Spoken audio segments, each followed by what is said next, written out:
Hi friends, episode చూశారు కదా మీరు. ఎలా ఉంది? ఎప్పుడు కూడా ఊహించిన విధంగా ట్విస్ట్ల మీద ట్విస్ట్ ఇచ్చి బాగానే ఉంది.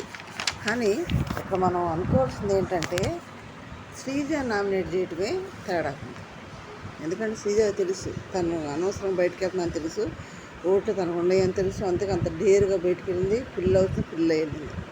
అయితే వీళ్ళందరూ అమ్మాయిలు వైల్డ్ కార్డ్స్ లోపలికి వచ్చి శ్రీజానే టార్గెట్ చేసినట్టు అనిపిస్తుంది. ఎందుకంటే వాళ్ళ ముగ్గురు అమ్మాయిలు కూడా శ్రీజానే టార్గెట్ చేశారు. ఎందుకు? అసలే వాళ్ళు ఇప్పుడు రమ్య వచ్చి ఏమిచ్చింది శ్రీజాకి? ఓవర్ యాక్టింగ్ అన్నది. ఓవర్ యాక్టింగ్ అంటే ఎక్కడ ఓవర్ యాక్టింగ్ చేశానని రమ్యని అప్పుడే ఒక చొరకైతే వేసింది శ్రీజ. అప్పుడే కంగు తిని ఉంటారు వాళ్ళు. నెక్స్ట్ మాధుర్య మాకు తెలియాలి కదా పేరు అంది ఎటకారంగా శ్రీజ. అంటే మాధుర్య ఏముంది, ఏంది రాగానే తగవ పెట్టుకోవాలనుకుంటున్నావా ఏంది? రాగానే వాళ్ళకి జలకిచ్చేసింది. మరి వాళ్ళు ఆల్రెడీ బయట చూసి వచ్చిన వాళ్ళు మరి ఇక్కడ జలకిస్తే మరి ఎలా ఉంటుంది? అదేదో ఏ సీజన్లో అయినా ఎలిమినేట్ అయ్యే వాళ్ళు వెళ్ళిపోతుంటే బాండింగ్ ఏర్పడుతుంది కదా, కొంచెం ఏడుచుకుంటారు, బాధపడుతూ వెళ్ళిపోతారు.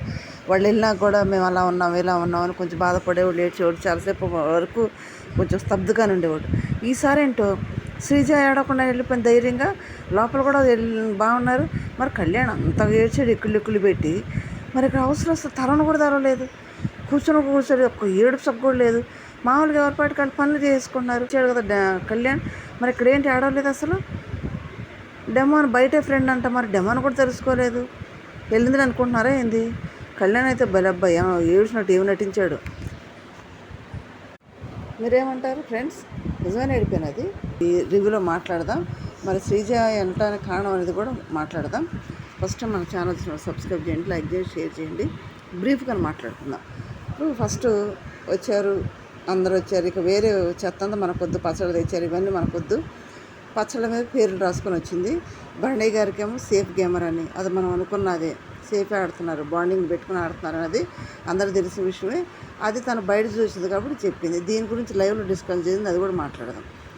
సేఫ్ గేమ్ గురించి రమ్య ఇచ్చింది. నెక్స్ట్ రాముని మ్యానిపులేటర్ అంది. మ్యానిపులేటర్ ఎందుకందంటే భరణి గారు ఏం చెప్తే అదే చేస్తాడు రాము. ఎందుకంటే కెప్టెన్ అయినప్పుడు కూడా అదే చేశాడు. ఇంతకుముందు కూడా మళ్ళీ సంజన బయటకు వెళ్ళినప్పుడు కూడా కొన్ని మాటలు మాట్లాడాడు రాము. దానివల్ల మ్యానిపులేటర్ అందేమో తను బయట చూసింది కాబట్టి. నెక్స్ట్ దివ్య ఫేక్ అని ఎందుకందంటే ఫస్ట్ పాయింట్ ఇచ్చింది కదా, అప్పుడు 5 పాయింట్లు ఇచ్చే వాళ్ళతో ఫ్రెండ్షిప్ చేస్తాను అని అంటే నాకు వాళ్ళు నచ్చారు, అక్కడ పెట్టాను, వాళ్ళతో ఫ్రెండ్షిప్ చేస్తాను అని అంటుంది. మరి అది గ్రూప్ గేమ్ అయ్యింది కదా అని రమ్య అన్నది. వాస్తవంగా అదే జరిగింది. ఇప్పుడు దివ్య అలిగింది, ఎందుకు గ్రూప్ గేమ్ అన్నదని, ఫేక్ అన్నదని. అది కాకుండా ఇవి చెప్పిన తర్వాత గేమ్కి వచ్చేటప్పటికి శ్రీజాని టార్గెట్ చేశారు. ఒకవేళ లాస్ట్లో శ్రీజ డెమోన్ సుమన్ కాకపోతే శ్రీజ సేవ్ అయితే డెమోన్ సుమన్ ఉండేవాడు లాస్ట్లో. అప్పుడు ఎవరిని సేవ్ చేసేవాళ్ళు? డెమోన్ సేవ్ చేసేవాడు, సుమన్ బయటికి వెళ్ళేవాడు. అప్పుడు సుమన్ వల్ల కంటెంట్ లేదు, ఏం లేదు కాబట్టి ఫ్లోరాని ఎలా అయితే కంటెంట్ లేదు, గేమ్ సరి కనిపించట్లేదు అని హౌస్మేట్స్ ఎలా అయితే మూకుమ్మడిగా ఓటేసారు ఫ్లోరాకి, అప్పుడు ఒకవేళ హౌస్ని అడిగినా మూకుమ్మడిగా సుమన్కి ఓటేసేవాళ్ళు. ఎందుకంటే సేమ్, ఎందుకంటే అందరి మీద చూసుకుంటే సుమన్ తక్కువే, ఆట కానీ మాట కానీ పాట కానీ అన్నీ కూడా ఫ్లోరా టైపే కాబట్టి సుమన్ కూడా పంపించేవాళ్ళు. ఇప్పుడు ట్విస్ట్ ఎక్కడ జరిగిందంటే వీళ్ళ టార్గెటే శ్రీజ. బిగ్ బాస్ టార్గెట్ కూడా శ్రీజనే అన్నట్టుంది అక్కడ డిజైన్ చేయటం కూడా. అందుకే నాకు సార్ కూడా కొన్ని విషయాలు మాట్లాడక సైలెంట్ అయిపోయారు, ఏం చేద్దాం అన్నట్టు అనేసారు. ఇక్కడ ముగ్గురు అమ్మాయిల టార్గెట్ శ్రీజని చేశారు. ఎందుకంటే తను కళ్యాణ్ని నీ కెప్టెన్ చేస్తే తను కెప్టెన్ చేసింది, మాట మీద నిలబడుతుంది, ప్లాన్ బాగా ఇస్తుంది, ఈ అమ్మాయితో ఆడతా కష్టం అనేది వీళ్ళు డిసైడ్ అయినట్టున్నారు. శ్రీజ కోటేశారు. అప్పుడు శ్రీజ వెళ్ళిపోతే డెమాన్ వెళ్ళేవాడు, లేదంటే సుమన్ వెళ్ళేవాడు. శ్రీజ స్థానంలో డెమాన్ ఉండేవాడు, సుమన్ వెళ్ళేవాడు, కానీ శ్రీజ ఉండేది.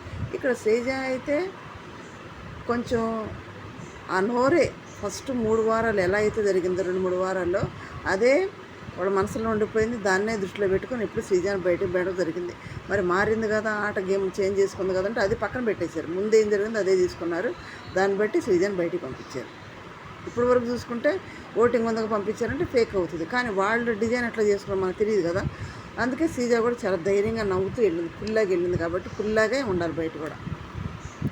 నెక్స్ట్ లైవ్లో ఏం జరుగుతుందంటే ఇదంతా కూడా పాటలు ఏం వాళ్ళు గేమ్ పెడతాం ఇవన్నీ కూడా. ఇప్పుడు తెలుగురాని ఫ్లోరనాడు తెచ్చాడు, తెలుగురాని గౌరవం తెచ్చాడు, దివ్య తెలుగు నేర్పాలి. లైవ్లో ఏం జరుగుతుంది? రాగానే వంట డిసైడ్ చేశారు.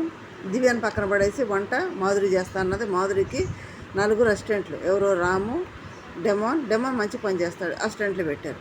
అప్పుడే దివ్య ఫేస్ మాడిపోయింది. ఎప్పుడైతే వంటగదిలోంచి దివ్యాన్ని బయటికి గెంటారో అప్పుడే మాధురి ఎక్కింది కదా సీటు, ఫేస్ మాడిపోయింది. అప్పుడే ఒకటి ఫేక్ అన్నది కదా, దానికి కూడా ఫేస్ మార్చుకొని కూర్చుంది. అప్పుడు భరణి అడిగాడు, ఏమైంది ఎందుకు అలా ఉన్నామంటే ఏం లేదు ఊరికే అంది, ఏడుస్తూ కూర్చుంది, ఎవరు కదిలేనామని. తర్వాత ఇక్కడ లోపలికి వచ్చాడు గార్డెన్ ఏరియా, ఏం జరుగుతుంది, భరణి గారు తిరుగుతుంటే నిఖిల్ వచ్చాడు. నిఖిల్ వచ్చి సార్ మీరు సేఫ్ గేమ్ ఆడుతున్నారు బయట మరి, కానీ అక్కడ కెప్టెన్స్ బోర్డు ఉంది కదా, బోర్డు గురించి వీళ్ళందరూ డిజర్వ్ క్యాండిడేట్ కానే కాదు, అయినా అక్కడ ఉన్నారు. మీరు డిజర్వ్ క్యాండిడేట్, మీరు ఇక్కడ ఉన్నారు, దాన్ని బట్టి ఆలోచన చేసుకోండి, ఎందుకు ఇలా అవుతుంది, వాళ్ళు అక్కడ ఎందుకు ఉన్నారు, మీరు ఇక్కడ ఎందుకు ఉన్నారు, క్యాలిక్యులేట్ చేయండి, ఆలోచించుకోండి అంటే నేను మన అనుకోండి ముందుకు వెళ్ళటం తప్పు కాదు కదా, నేను నా పాయింట్ ఆఫ్ వ్యూలో నేను వెళ్దాం అనుకున్నాను, అది కొన్నిసార్లు బిస్కెట్ అయిపోతుంది అని భరణి గారు అంటే, అదే సార్ అదే మీరు ఆలోచించుకోండి అని అన్నీ మాట్లాడుతుంటే మధ్యలో రమ్య వచ్చింది. రమ్య వచ్చి సార్ నేను మాట్లాడదామంటుంటే మీరు స్పేస్ ఇవ్వట్లేదంటే భరణి అన్న లేదు నువ్వు మాట్లాడుతున్నావు కదా నేను వచ్చానమ్మా అంటే, అదే సార్ నేను సేఫ్ గేమ్ అన్నాను కదా, ఎందుకన్నానంటే బయట నుంచి వచ్చాను కాబట్టి బయట ఆడియన్స్ లాగే నేను చెప్తున్నాను మీకు, బయట ఆడియన్స్ దృష్టిలో ఏముంది అదే చెప్తున్నాను, మీరు సేఫ్ గేమ్ ఆడుతున్నారు, బాండింగ్ పెట్టుకుని ఆడుతున్నారు, ఆ బాండింగ్ అది పక్కన పెట్టండి అంటే, ఏ విధంగా అమ్మా అంటే, అవును మరి సెల్ఫ్గా సేఫ్ అని, ఎందుకంటే మీ ఆట మీరు ఆడలేదు, మీరు కోపం వచ్చే కూడా కోపం చూపించట్లేదు, సైలెంట్గా ఉంటున్నారు. ఫస్ట్ 2 వారాలు బాగుంది మీ గేమ్, మాట్లాడుతున్నారు అంతా బాగుంది, 2 వారాలు తనుజతో మీ బాండింగ్ కూడా బాగుంది, తర్వాత వచ్చిన పర్సన్ తోటి, వేరే పర్సన్ ఎంటర్ అయిన పర్సన్ తోటి మీ గేమ్ చేంజ్ అయిపోయింది, మీరు అప్పటి నుంచి మరీ ఎక్కువగా బాండింగ్ ఏర్పాటు చేసుకున్నారు, ఆ జోన్లో ఉండిపోతున్నారని రమ్య ఎంత క్లియర్గా చెప్తుంది.